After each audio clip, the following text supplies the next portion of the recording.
Obrigado, pastor Tiago. Bom dia. É bom estar com vocês. Eu preciso dizer outra vez, eu os amo. Eu amo essa igreja, eu amo vocês, eu amo conhecer o povo de Deus também ao redor do mundo, e Ele tem me dado essa alegria, Deus tem me dado essa alegria, essa bênção de conhecer nossos irmãos, porque eles não são só irmãos meus, né? Eu preciso contar para vocês que a família de vocês é muito maior do que vocês imaginam. Nós temos, obrigado, eis aqui um nosso diácono. Já está na hora de te promover, hein? Você é um bom diácono. Eu estou falando aqui em tom de brincadeira, mas é sério, hein? Ora sobre isso. E eu até perdi o que eu estava falando, tá vendo?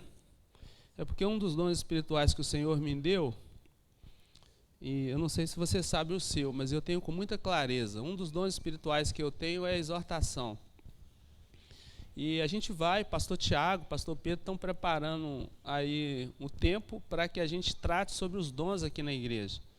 E aí nós vamos conversar sobre isso. Se você ainda tem dificuldade de identificar o seu, nossos pastores vão nos ajudar nesse sentido, tá certo? Então, às vezes, eu encontro com pessoas, vejo, acontece uma situação e Deus traz isso para mim, aí eu profetizo na vida da pessoa. O que ela vai fazer com isso depois, eu não sei, mas eu preciso falar. Mas eu estava dizendo que nossa família é uma família muito, muito numerosa. Nós temos irmãos preciosos. Vocês precisam querer conhecer os irmãos de vocês que estão ao redor do mundo, sabe?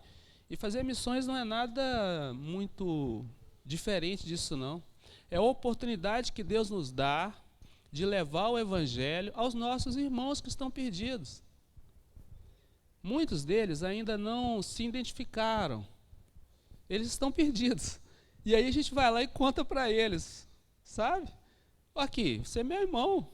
Você não percebeu ainda, não? Hoje, eu queria, estou com muita vontade de contar tudo que eu vivi nesses dias ali em Nauta, no Peru. Nauta está exatamente no meio da floresta amazônica. É um lugar lindo, lindo. Tem coisas fantásticas, mas nossos irmãos estão lá. Mas hoje não vai ser o dia que eu vou contar. Assim que o pastor voltar, a gente vai marcar um dia, eu vou contar todas ou parte das histórias que eu vivi lá, das pessoas que eu conheci, da ministração de Deus na minha vida e na vida da minha equipe que foi, das pessoas lá. Deus é muito lindo. E Ele nos dá a oportunidade de vivermos a presença dEle. Sabe? O que mais me comove em Deus é essa oportunidade extraordinária que Ele dá da gente viver a presença dEle. E quanto mais você percebe a presença de Deus, porque é perceber, Ele está o tempo todo ao nosso lado, mas nem sempre nós percebemos. Para você perceber Deus, você precisa desenvolver a fé. E aí você vai identificando a presença de Deus. Você fala, olha, Deus está aqui, Deus está ali, sabe? E você vai se enchendo dele. E aí os seus medos vão indo embora. Que nem aquela canção que a gente canta. Só de ouvir sua voz, os meus medos se vão. E um ponto fundamental que nos tira do centro da nossa vida, daquilo que nós nascemos para ser, é o medo. Mas hoje também eu não vou falar sobre o medo. Eu queria que você abrisse sua Bíblia comigo, para acompanhar comigo, lá em Hebreus, no capítulo 10, no versículo 37. Nós vamos ler um versículo só. Só um versículo. Hebreus é uma carta, é uma epístola, eu não sei como é que chama isso, pastor Tiago. Hebreus é uma carta ou é uma epístola? É uma carta? há muita controvérsia de quem escreveu, mas para a gente acompanhar bem a leitura de Hebreus, você precisa ter uma boa vivência em toda a Bíblia, especialmente no Velho Testamento, porque Hebreus, ele faz os seus relatos, mas o tempo todo ele está voltando nas Escrituras do Velho Testamento. Mas nós também não vamos aqui hoje, nessa manhã, fazer todas essas análises, não. Eu quero conversar com vocês um pouquinho sobre as coisas que ainda virão. O que está nos esperando? Acharam? Todo mundo? Capítulo 10 de Hebreus, versículo 37. Está escrito assim: pois em breve, muito em breve, aquele que vem virá e não demorará. Pois em breve, muito em breve, aquele que vem virá e não demorará. Vamos orar? Pai, em nome de Jesus, diante do Senhor, crendo na Tua presença entre nós e na revelação que chega a nós através do Teu Santo Espírito, nós te pedimos que essa palavra seja reveladora, que alcance os corações, que alcance as mentes, que dissipe o medo, que traga alegria e esperança, que renove as nossas energias, que nos dê coragem para viver o Teu santo Evangelho assim como ele é.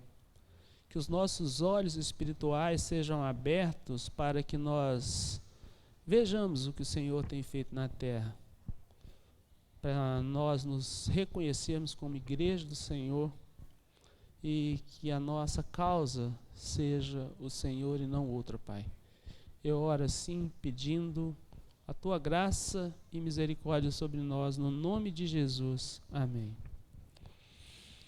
Esses últimos tempos eu tenho tido uma certa ansiedade, uma ansiedade boa, sobre as coisas que virão, sobre a volta de Cristo. E eu tenho pensado muito nisso. Eu não sei você, mas tem muita coisa acontecendo nesses dias de hoje. Não sei se você percebe quantas coisas têm acontecido e a velocidade que essas coisas têm acontecido. O inimigo das nossas almas, o diabo, o dito cujo carcará, o coisa ruim, né? Como às vezes a gente cresce ouvindo e aprendendo, né?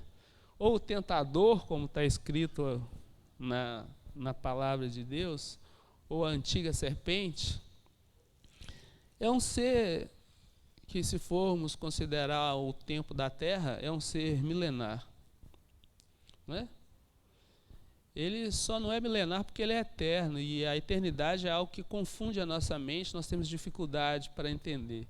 A gente fica buscando entender a eternidade, e a eternidade só existe um dia, né? Não existe noite, não existe dia, existe a eternidade.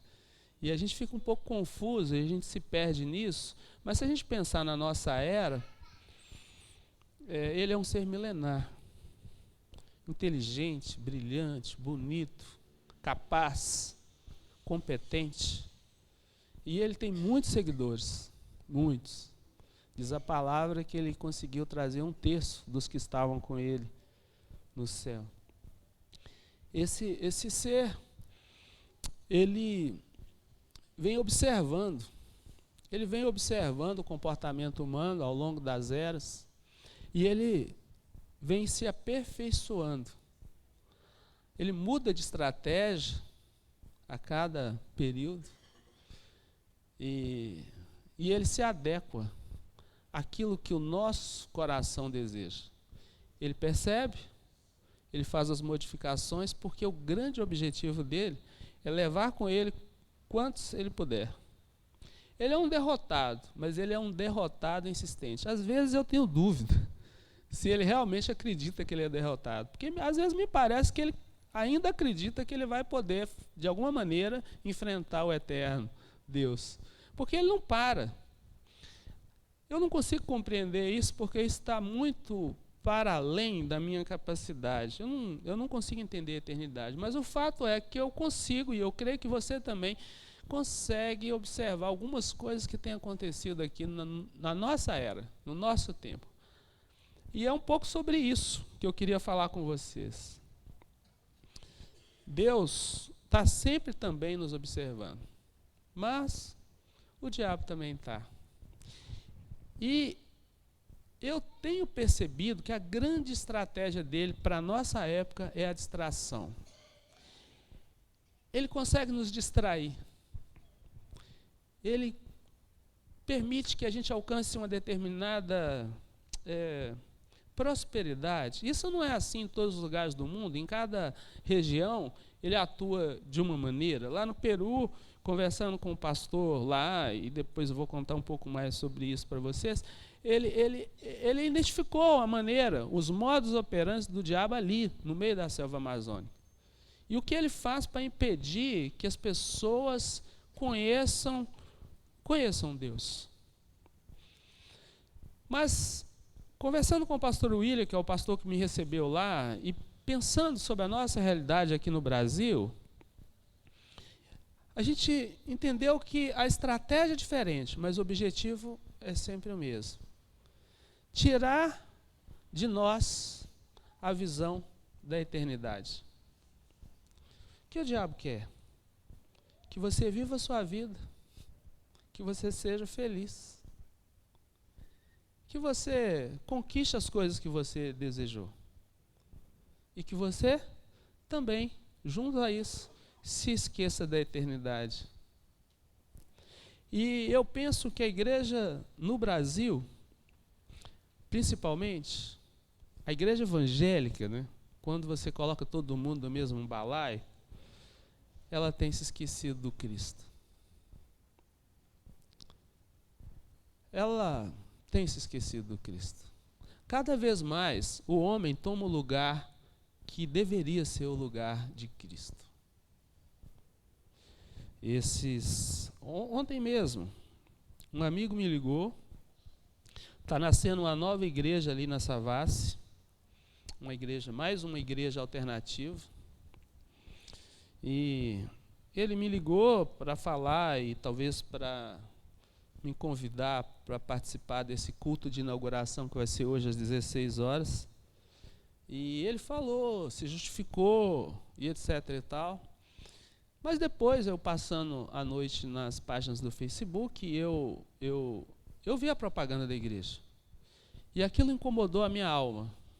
Claro que quem me conhece já sabe que, como eu falei para vocês, o meu dom é de exortação, então eu mandei uma mensagem para ele e falei, cuidado. Cuidado. Fica atento. Não é para não fazer, é para fazer com cuidado, para observar, para pensar na maneira que o diabo trabalha para desalojar, para tirar do trono aquele que ele não pode, mas que ele vive tentando, que é tirar do trono Cristo. A igreja de hoje, observem, quase sempre Cristo não é mais o centro. Quase sempre. Uma das coisas que tem ocupado o lugar de Cristo é algo muito humano, digamos assim, que é o acolhimento. A igreja, hoje, é uma igreja acolhedora. Nós aqui da Betel somos acolhedores.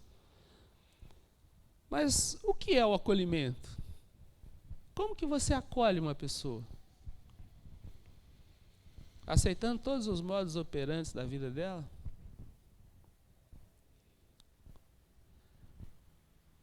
A normalidade da nossa vida tem nos confundido. Nós temos dificuldade de identificar o que é certo e o que é errado. Porém, há algo dentro de nós que nos incomoda. Quando estamos no percurso da vida, algo nos diz, isso está certo, isso está errado. E nós lutamos contra a verdade. Nós lutamos. E nem percebemos que quando estamos lutando contra a verdade, nós estamos lutando contra o próprio Cristo. Porque Ele é a verdade.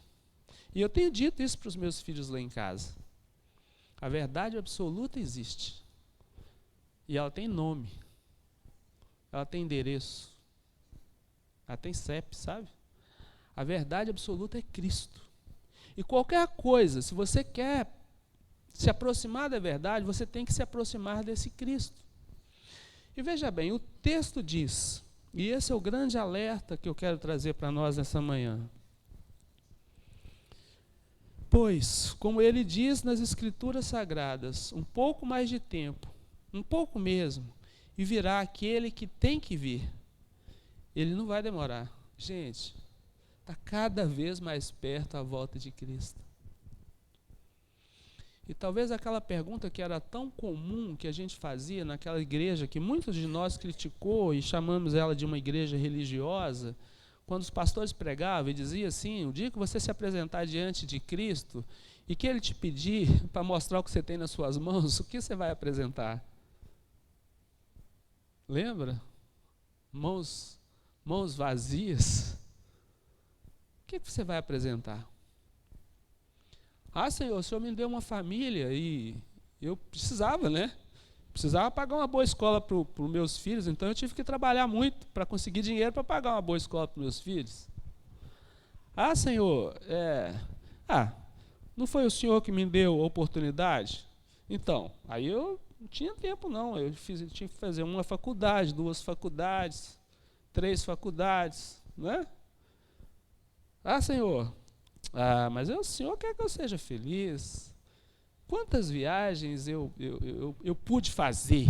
Tudo isso foi bondade do Senhor comigo, não é? Ah, Senhor, não é? E nós temos as nossas explicações, justificativas. A nossa vida, sem que a gente perceba, volta a ser centrada em nós e não em Cristo.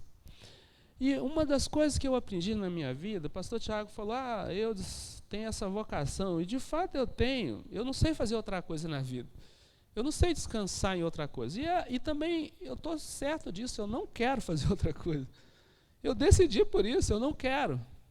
Eu tenho empresa, eu também tenho faculdade, eu gosto, viajo para passeio, eu gosto de todas essas coisas que vocês gostam, mas em qualquer coisa que eu vou fazer, se eu não puder levar comigo o meu Cristo, aquilo não tem alegria para mim. Ontem eu estava saindo com a Esther, minha filha, e a gente conversava sobre algumas coisas, e o tempo que a gente tem no carro é sempre muito rico. E eu falei para ela assim, filha, alguma vez eu conversei com você, minha filha está com 20 anos, eu consegui ter uma conversa com você sem falar de Jesus? Ela pensou e falou, pai, acho que não. É porque eu não consigo. Lá no meu restaurante, quando eu estou atendendo os clientes, eu só não falo quando eles não olham no meu olho. Se olhar no meu olho, vai ouvir falar de Cristo. Porque eu não consigo. É porque eu amo tanto, que eu não consigo viver sem Ele. Se fosse possível provar para mim que Deus não existe, eu seria um suicida. A vida não faz sentido para mim sem Ele. E Ele virá, gente. Ele está batendo as portas. Tudo que a gente leu na Bíblia, aquilo que está escrito lá, dos princípios da dores em Mateus 24, está acontecendo. E eu já nem sei se é o princípio mais. Está acontecendo, gente. Tudo. Terremotos, guerras. Por que eu sei que isso é fato? Porque tem acontecido como as dores de parto. Está diminuindo o espaço. Acontecia terremotos agora, depois não sei lá quando. Agora os vulcões voltaram a ser reativados. A gente estava com uma equipe agora lá em El Salvador, e um vulcão que estava adormecido há centenas de anos acordou. em El Salvador. A gente estava com a equipe lá e eles ligaram apavorados porque a terra toda tremeu. Semana passada. Os sinais estão postos para a gente. Você já parou para pensar que talvez você esteja construindo a sua vida em cima da areia e não na rocha? Você já parou para pensar que os nossos sonhos precisam voltar, contemplar o céu? Ei, o céu existe. Existe. Nós estamos sendo preparados para esse encontro glorioso com o Senhor, gente. Está na hora da igreja acordar e voltar a viver a brevidade da vida. Está na hora da igreja acordar e viver de forma ansiosa pela volta de Cristo. Está na hora da gente começar a falar da morte. Eu faço parte de um grupo que chama Café com Morte, muito legal. Tem psiquiatra, tem psicólogos, tem advogados, e etc. É um grupo internacional que esses dias agora está de recesso, mas volta a reunir a cada 2, 3 meses, e lá a gente trata a conversa sobre vida e morte. E como que as pessoas, os seres humanos, não estão preparados para lidar com a morte. A morte é assustadora. Por quê? Porque as pessoas não vislumbram o que vem depois da morte. Sabe? O apóstolo Paulo fala que a gente não deve correr pela uma coroa que perece, mas a gente tem que correr pela coroa que vai ser nos dada, que vai durar por toda a eternidade. Quando foi que a igreja perdeu essa perspectiva? Quando foi? Quando foi que o diabo conseguiu nos distrair, tirar de nós essa alegria da eternidade, a certeza da eternidade, de que a gente vai estar juntos, eternamente, de que a gente vai ganhar um corpo novo, entende? A minha mãe está com 82 anos e eu não sei há quanto tempo mais de vida ela vai ter. E a minha mãe é uma das maiores referências de fé que eu tenho. A minha mãe não brinca com o evangelho. Algumas igrejas começaram dentro da minha casa, então por isso também eu não sei fazer outra coisa na vida. Mas eu lembro que minha mãe, não sei se eu já contei isso aqui antes, mas eu tinha um irmãozinho, o Ozeni, e ela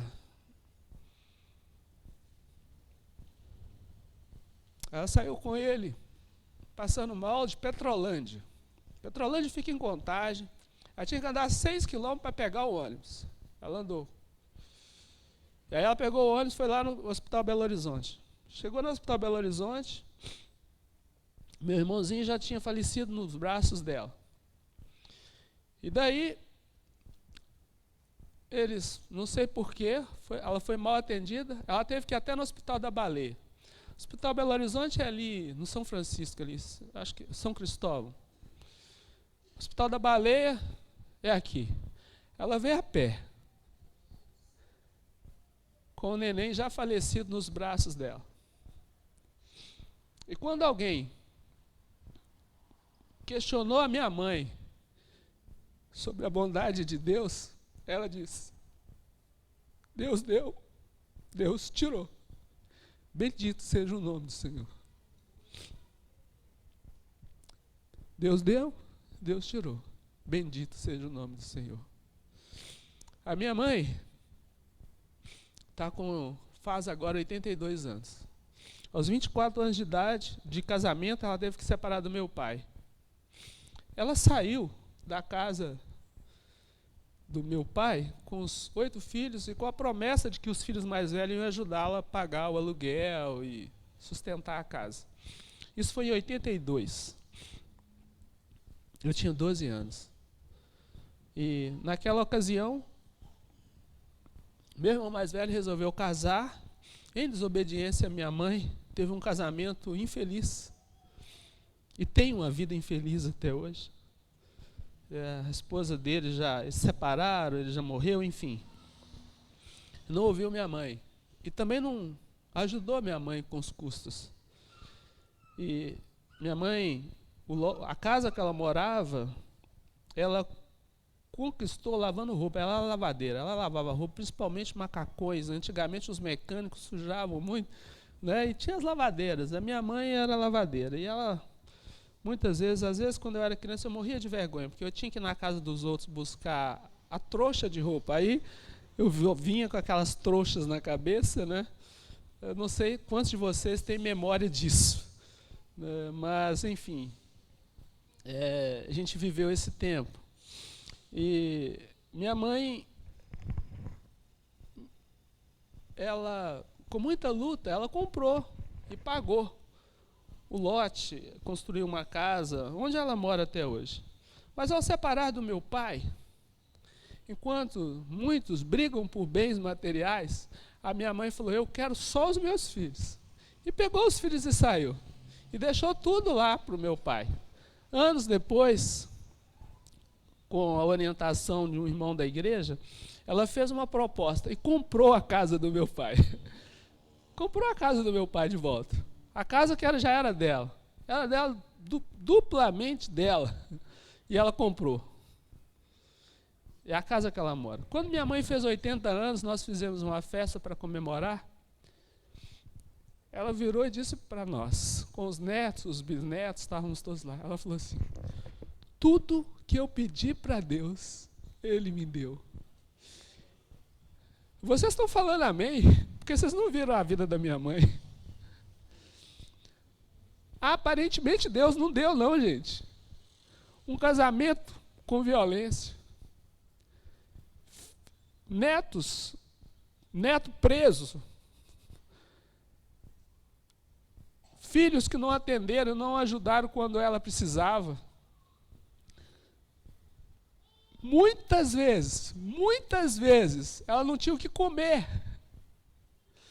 Ela ia lavar roupa na casa de alguém, lembrava dos filhos que estavam sem comida, não conseguia comer. Quando ela ganhava uma marmitinha, ela pegava a marmita e levava para dividir com a gente. Como assim Deus deu para ela tudo que ela pediu? Como assim? Vocês não têm ideia. Eu falo para os meus filhos, vocês não têm ideia. Não têm ideia. Meus filhos foram andar de ônibus e achavam divertido depois que fizeram 16 anos de idade. Aí entrar no ônibus é muito divertido. Eles não sabem o que é a vida numa escola pública ruim. Eles não sabem. Deus deu para mim muitas coisas boas. Mas eu quero dizer para vocês que talvez Deus vá dar para a igreja um momento ímpar novamente na história. Talvez. Muitos vão se apostatar da fé. Porque o diabo conseguiu nos entreter. E daí o que é certo passou a ser errado, e o que é errado passou a ser certo. E nós vivemos essa vida tão complexa que nós não percebemos mais a bondade de Deus, nós cantamos a bondade de Deus, mas nem sempre ela chega ao nosso coração e à nossa mente. E como ela não chega, ela não nos impulsiona para a ideia da vida eterna. Nós vivemos o aqui e agora. Nós nos distraímos com o conforto que Deus nos deu e que o diabo lustra. A imagem que vem na minha mente, sabe? É aquela laranja que está lá no sacolão. Sabe aquela laranja que você olha para ela, você olha e fala, que linda. Casca amarela, linda, ela está brilhando. Aí você corta. Quando você corta, ela está seca. Ela não tem sabor. Sabe? O diabo ele faz o papel do dono do sacolão. Ele vai lá, compra um saco de laranja no Ceasa, e aí ele tem que colocar na pia. Ele coloca ela todas organizadinhas, mas ela não vai te chamar a atenção. Aí o que os funcionários fazem? Aplica um pouco de glicose líquida, né? Aí ela fica naquele brilho lindo. É assim que o diabo faz. A laranja foi Deus que fez. Mas às vezes o brilho não é de Deus. Não é de Deus. Tem um fornecedor de laranjas, eu me lembrei da laranja porque, se você sabe, eu trabalho com isso, e tem um fornecedor de laranja no Ceasa que ele trabalha com laranja orgânica. Então ele só vende laranja uma vez por ano. Só uma vez por ano. E ele não produz laranja. Aí quando o sítio dele dá laranja, ele leva um monte de laranja e vende laranja. E você olha para as laranjas e você acha elas feias, porque elas têm manchinhas, sabe? Mas quando você corta ela tem muito caldo, ela é uma delícia. Ela tem um sabor ímpar. Quando ele tiver laranja, eu comprarei. Estou me comprometendo com vocês. Né? Se ele continuar vendendo, porque de vez em quando esses fornecedores assim, eles somem. Eu comprarei para você, vou trazer um saco para vocês experimentarem. Que laranja gostosa e diferente o sabor dela. Ela é orgânica, mas ela não é tão bela. Nem sempre a nossa vida é tão bela. Nós temos lutas. Nós temos desafios a ser enfrentados. Não é fácil, gente. Mas eu preciso lembrar vocês. Deus está aqui. Ele está com você. O próprio Cristo já nos alertou sobre isso, que nós teríamos aflições. O que fará, ou o que faz diferença entre nós e aqueles que não acreditam em Deus, ou que não vivem para Ele, é que nós damos graça em tudo. O pai do pastor Marcos faleceu esses dias, e eu estava conversando com o pastor Marcos, eu até escrevi no nosso grupo lá, em tudo dai graça, porque essa é a vontade do Senhor. Deus dá, Deus tira, não importa. Não importa. Deus dá, Deus tira. Deus te dá um trabalho, Deus tira o seu trabalho. Deus te dá um carro, Deus tira o seu carro. Sabe? Deus te dá saúde, Ele tira a sua saúde. Bendito seja o nome do Senhor. Você pode repetir isso comigo? Bendito seja o nome do Senhor. Quando? Em todos os momentos. E por que Ele é bendito? Sabe por que Ele é bendito? Porque Ele está preparando. Ele está preparando. E se não fosse assim, Ele não teria dito: na casa do meu Pai há muitas moradas. Vocês lembram dessa passagem bíblica? Você tem uma morada. Ei, você nunca vai estar sozinho.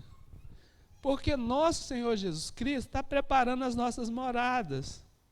Nós vamos ganhar um corpo novo, forte, vigoroso. Nós vamos viver uma eternidade. Nós vamos viver, Ele está preparando. Ele vai criar novos céus, novas terras. Né? Quando Lucas era pequenininho, ele falou assim: pai, o céu é um lugar muito grande, né? Eu falei: por quê? Não, porque tem gente demais na terra, né, pai? Eu falei: é muito grande, muito grande, muito grande. Mas pode ser também, e é assim que eu creio, que Ele cria outros planetas, hein? Pode ser também que a Jerusalém desça, né? Pelo menos tem um texto que faz referência a isso. Pode ser que alguns de nós vai ter que ficar por aqui mesmo, uma nova terra. Quer não? Mas e se a terra for toda reconstruída? E se for igual no Jardim do Éden? Hã? E se for tudo perfeito outra vez? Tudo organizado, sem pecado? Aí, Jesus manda a gente de volta para cá?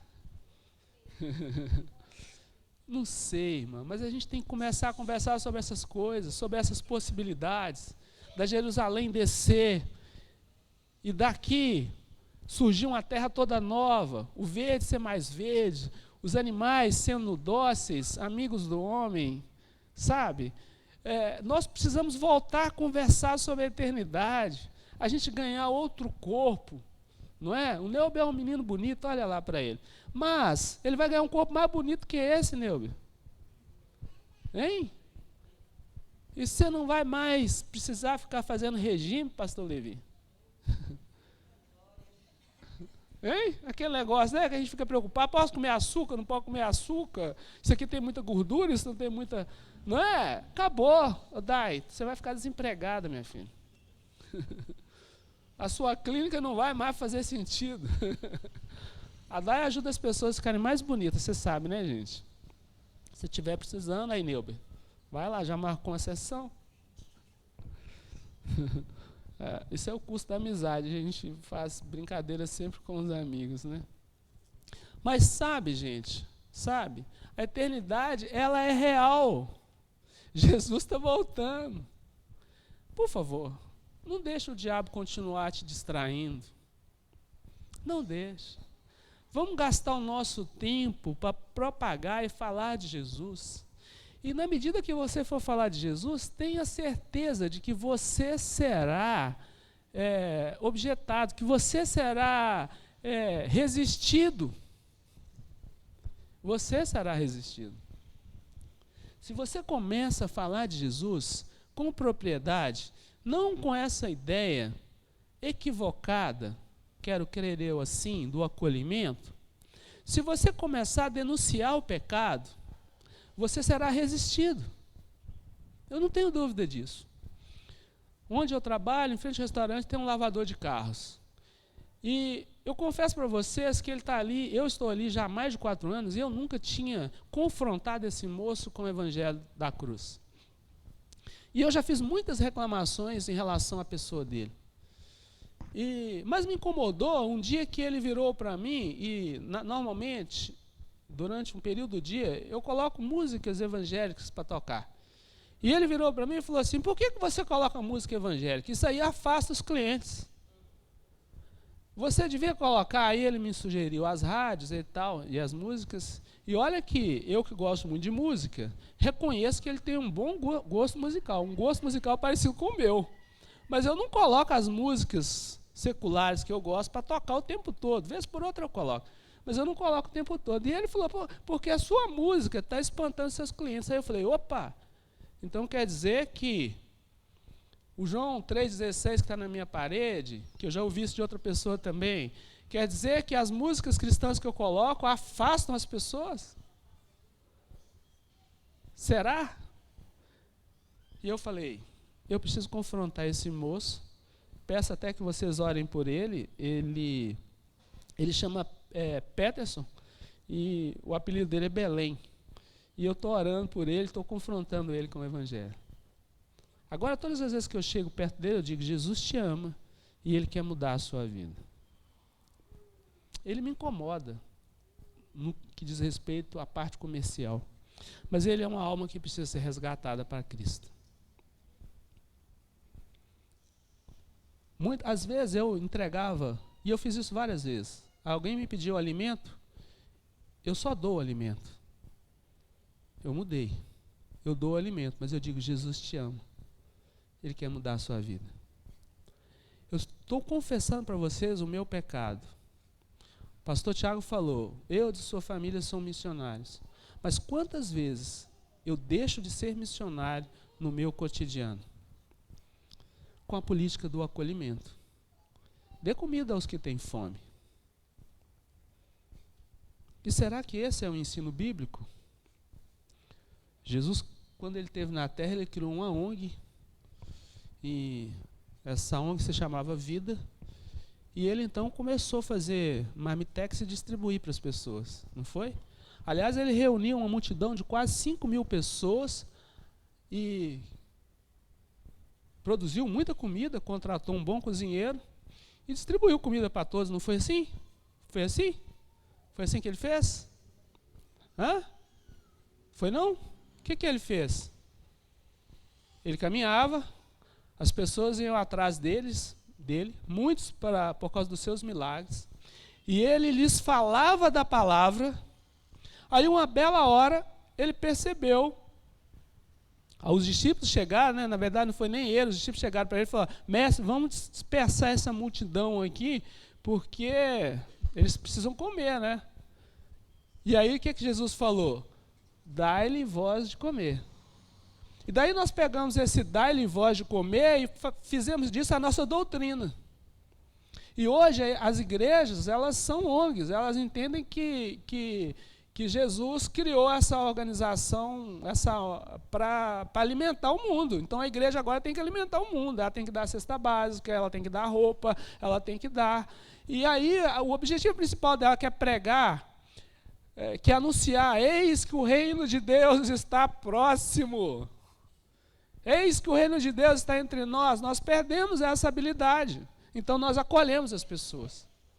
E nós não as confrontamos com o pecado.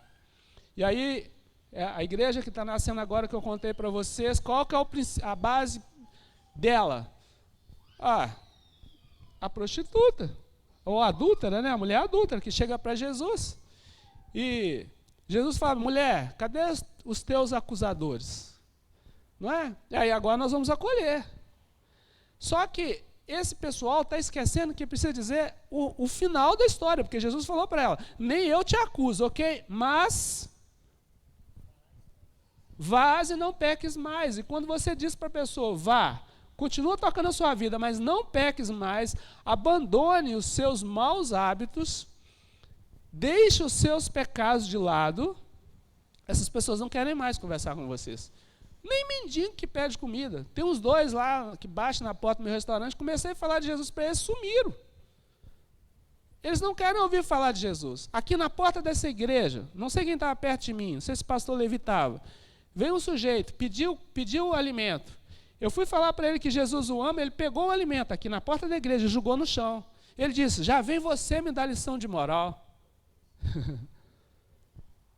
A igreja não quer esse lugar incômodo de falar de Jesus. O diabo nos distraiu de tal maneira que nós achamos que acolher as pessoas é aceitar os seus maus hábitos, os seus pecados.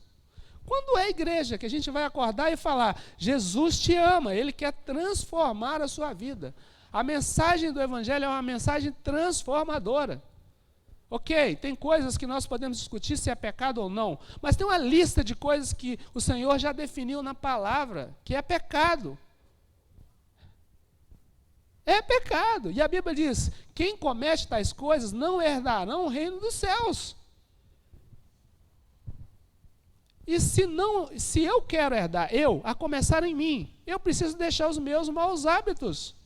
E eu preciso começar a compartilhar. Para quê? Para que a mensagem de esperança, aquela mensagem que nos conduz para a eternidade, volte a ocupar espaço no meu coração.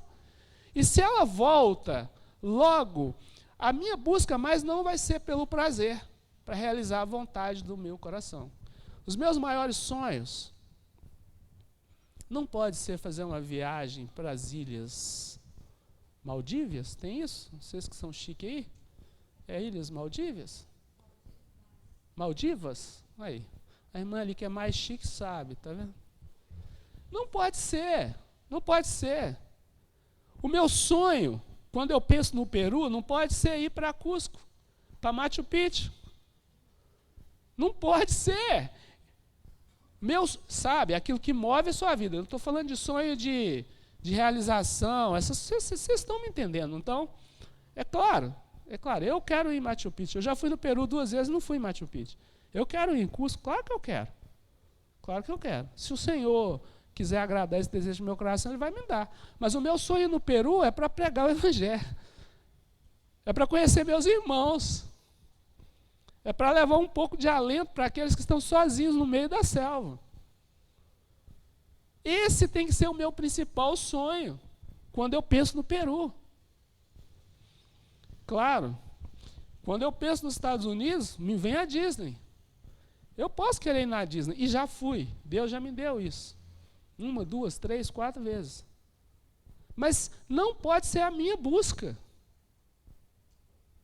Quando eu penso em ir nos Estados Unidos, a primeira vez que eu fui foi para aprimorar meus conhecimentos acerca do Cristo. Fui para um congresso. Deus me deu a oportunidade também de ir na Disney.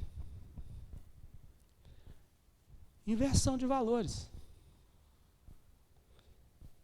A Bíblia diz, agrada-te do Senhor e Ele considerará o que deseja seu coração. Deleita-te no Senhor. Mas nós invertemos. E é essa a grande estratégia do diabo. A gente pensa assim, eu tenho que estudar, conseguir um bom emprego, ganhar dinheiro. Para quê? Para cuidar da minha família. Aí muitos de nós recebem a bênção, a graça de Deus, de oferecer mais do que o suficiente para a nossa família. Nós conseguimos pagar uma boa escola, nós conseguimos ter alimentos com fartura na nossa casa. Agora eu não quero só dar mais do que o suficiente para os meus filhos. Eu quero dar o mundo para os meus filhos. Aí eu trabalho. Aí eu ensino os meus filhos o quê? Trabalhar. Ganhar dinheiro. Para quê? Para ter uma vida confortável. Esse conforto não tem limite. Não tem. Dinheiro não tem limite. Aí você, sem perceber, você começa a viver pelo dinheiro. O dinheiro começa a governar a sua vida. Se eu tenho dinheiro, eu faço isso. Se eu não tenho, eu não faço. Eu lembro que quando eu fui casar, o pastor Eli Fernandes, que se tornou um pai para mim, ele me disse assim, eu falei, pastor, porque ele é uma das pessoas que me ajudou a definir sobre se eu casaria ou não, né? E eu respeito muito, é um homem de Deus, que Deus tem usado, ainda usa para me abençoar muito.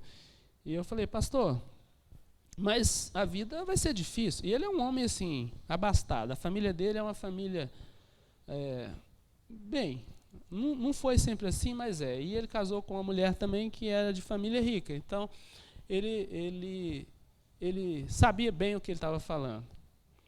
E ele falou comigo assim, mas eu disse, para casar, você só precisa de um fogão, uma cama e, se possível, for uma geladeira. Né? E eu gravei aquilo que ele falou para mim. O que você precisa para casar? O que você precisa para viver a sua vida? A alegria, a felicidade, elas estão nas coisas simples, no contentamento, na alegria, na certeza de que Deus não te abandona na hora da tristeza. Quando vem aqueles momentos tristes, o Senhor está com você, sabe? Não tem nada diferente disso. Por causa da minha profissão, das coisas que eu trabalho, Deus me deu a oportunidade de transitar por várias classes sociais. Eu conheço gente muito pobre. E eu tive a oportunidade de conhecer os reis desse mundo, gente muito rica. E lá em casa, às vezes, a gente tem um debate sobre o que é riqueza, né? Mas a gente já formou um conceito, que rico é aquele que não precisa trabalhar para que o seu patrimônio continue crescendo. Esse é o que eu considero rico. Os outros que têm que trabalhar muito ainda não são ricos. Né? E mesmo essas pessoas que não precisam trabalhar, a vida é cheia de vazio, a maioria das pessoas. Sabe por que é vazia? Porque eles não conseguem perceber que tem uma vida depois da morte. Quando a vida vai se esvaindo, essas pessoas desesperam. Pobre e rico. Por quê? Porque a perspectiva de vida eterna não existe para elas. Otávio, você não vai morrer. Está na hora da gente começar a entender que crente, como diz a música pentecostal, não morre não. Já ouviram essa?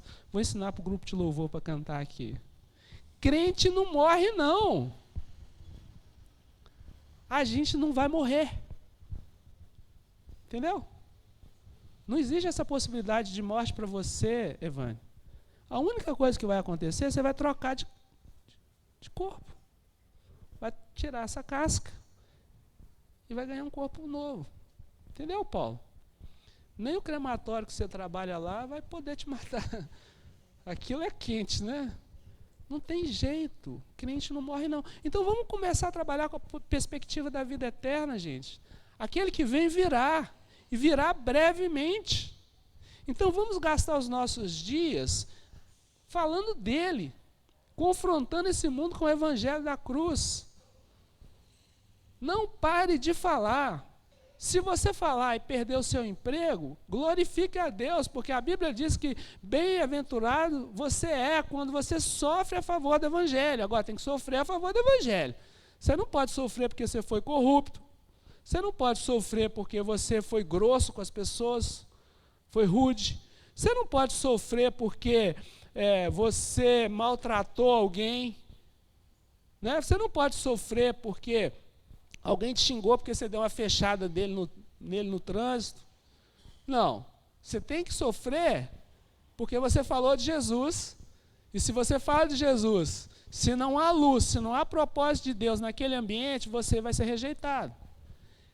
Entendeu? Não tenha medo de ser rejeitado, não. Você pode perder seu emprego, você pode perder os seus amigos, seu grupo social, mas você vai ganhar em Cristo, porque Ele completa em nós. A Bíblia diz o seguinte: não tem aquele que deixe pai, mãe, irmãos, filhos, né? Eu posso acrescentar amigos por amor de mim, que não há de ganhar 100 vezes mais nesse tempo e no tempo vindouro. Presta atenção, a bênção de Deus, a eternidade de Deus é aqui e agora. É daqui até a eternidade, né? Até o além. Lembra do desenho animado? Daqui até o infinito. A bênção de Deus é para esse tempo. Deus tem me dado de ter amigos e irmãos espalhados por vários lugares do mundo. Então eu posso deixar minha mãe com 80 anos lá na casinha dela, que Deus está me dando outras mães e pais. Eu não falei para vocês do pastor Eli Fernandes, poderia falar do pastor Francisco Mecenas, um em São Paulo, o outro está indo para a Bahia, e o outro. E Deus vai trazendo pessoas para nos acalentar, para ficar com a gente, e vai nos dando a ideia de eternidade.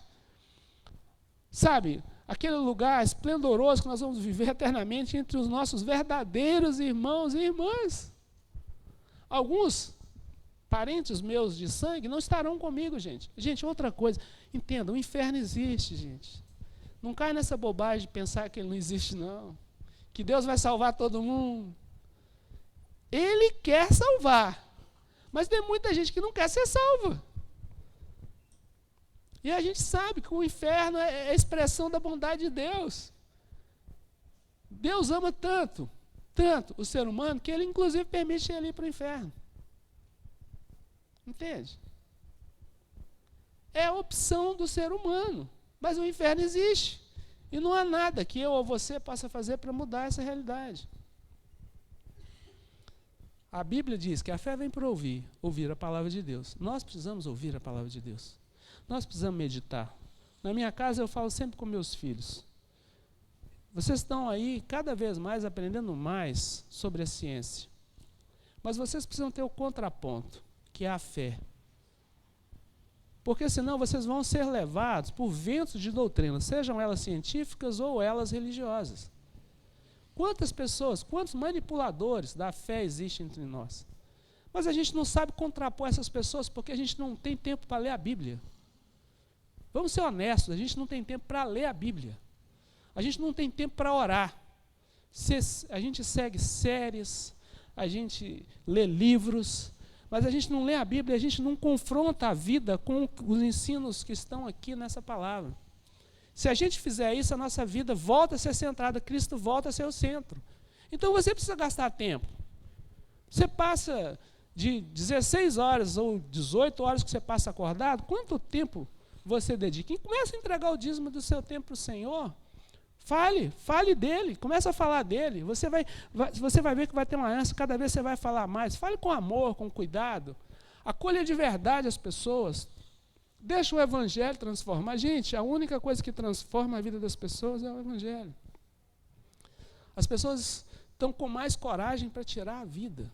Agora, quarta-feira, uma menina que trabalha lá, ali pertinho de mim, trabalha num pet shop ali, ela foi achada enforcada na sua casa.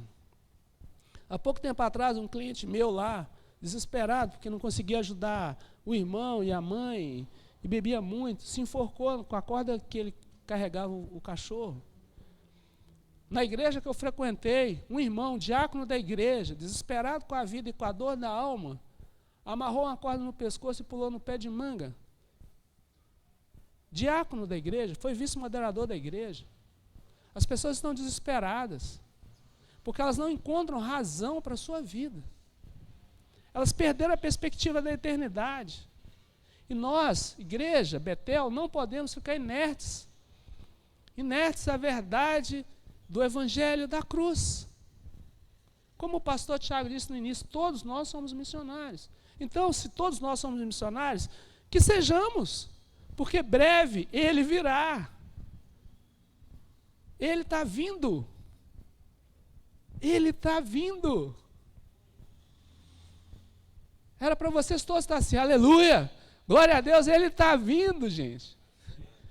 Ele está vindo, entenda isso, Cristo está voltando. E é breve, é breve. Eu pensei no ano de 90. Aliás, eu tinha certeza que Jesus não voltaria antes que eu morresse. Só voltaria depois da minha morte. Hoje eu já não sei mais. Porque as coisas estão acontecendo tão rápido. Porque eu li as profecias e pensava, não, isso aqui não está acontecendo assim, numa velocidade. Né? Eu tinha um grupo de estudos escatológicos com pessoas muito mais sábias do que eu, muito. E aí elas ensinavam as coisas e eu pensava, Jesus vai demorar muito ainda para voltar. Ele não volta nessa geração, não é possível que ele volte. E eu cheguei a essa conclusão. Hoje eu já não sei mais, eu estou vendo as coisas acontecendo de uma forma assustadora. E eu estou vendo como que a igreja está distraída. Como que a igreja está distraída. E esse é um dos sinais, porque a Bíblia diz que por se multiplicar o quê? A iniquidade, o pecado. O que aconteceria? O amor de muitos se esfriaria. Quando eu pensava que esse amor era assim, as pessoas estavam na igreja, elas iam parar de amar Cristo e iam viver sua vida absolutamente. Ou seja, iam sair da igreja, iam ser excluídos do corpo de Cristo.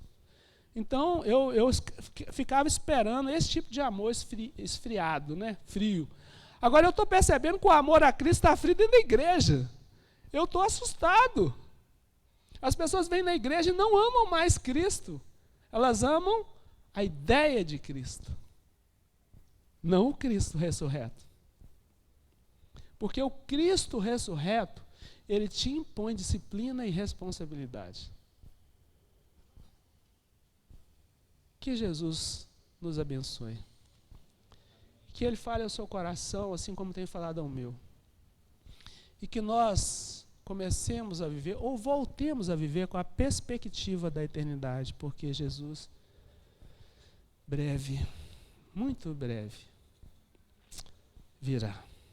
Queria orar com você, Senhor, em nome de Jesus, confiado na Tua palavra, eu quero te pedir, Pai, reacenda em nós a esperança, a chama da certeza do Seu retorno e da urgência de continuarmos a viver, de trilharmos os caminhos do Senhor.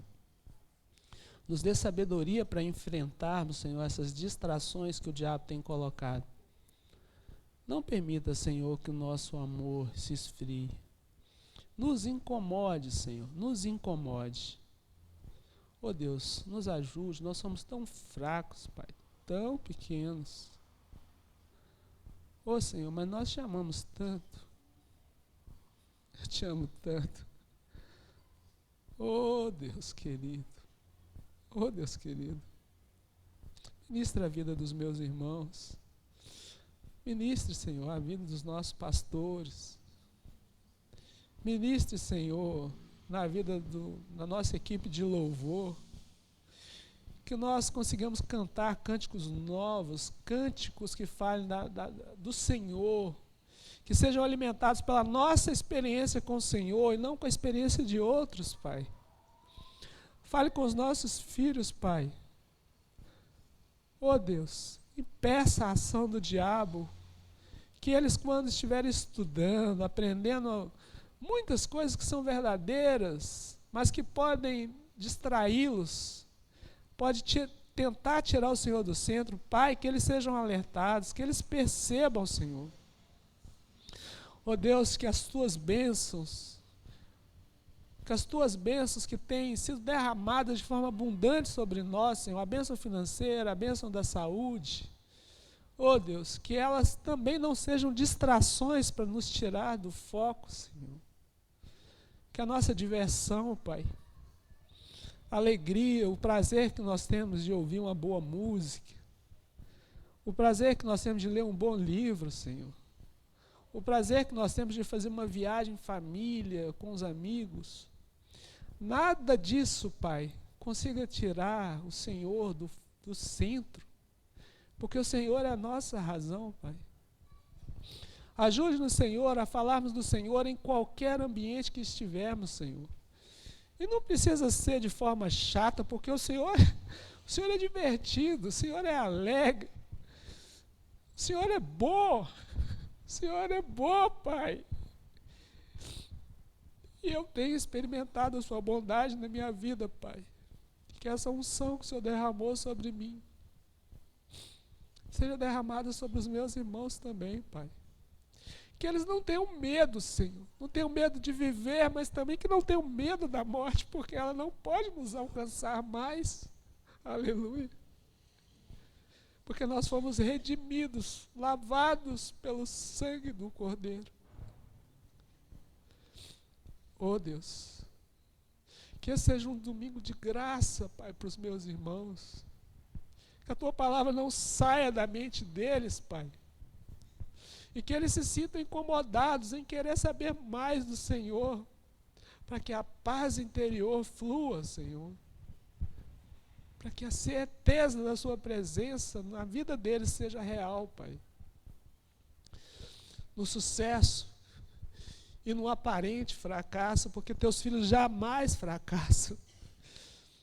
Eu não tenho dúvida, Pai, que as coisas ruins que nos acontecem é para que nós nos aproximemos mais do Senhor e que a nossa compreensão da eternidade seja amplificada, Pai. O Senhor pode nos levar a lugares maiores do que nós estamos, porque a Tua palavra diz que os pensamentos que o Senhor tem acerca de nós é muito maior, Pai. Não nos deixes distraídos. Ajude essa igreja, Senhor. Ajude essa igreja a ser um farol para as outras igrejas e para as nações do mundo. Cubra-nos com Teu manto santo. A Tua palavra diz que os anjos do Senhor acampam ao redor daqueles que o temem e os livram de todo mal. Então te pedimos que o Senhor proteja o nosso corpo, proteja a nossa mente, mas também proteja o nosso coração, as nossas emoções. Não nos deixe ser levados por ventos de doutrinas, sejam elas científicas ou religiosas. Ajude-nos, Senhor, a fixar nossa mente, nosso coração no Senhor. Eu oro confiado naquilo que o Senhor vai fazer. E no nome daquele tão precioso, que eu não sou digno nem de ficar pronunciando o nome, mas pela Tua graça e misericórdia, pelo Teu amor indizível, que eu não consigo compreender. A gente pode chamá-lo de irmão, de pai, a gente pode chamá-lo de amigo, porque foi Ele mesmo que disse: já não vos chamamos mais de servos, porque o servo não sabe o que diz o seu Senhor, agora eu vos chamo de amigos, porque para os amigos os segredos são revelados. Oh Deus, obrigado por ter nos escolhido, ter vindo até nós, morrido na cruz por nós, e de nos chamar de amigos. No nome de Jesus. Amém.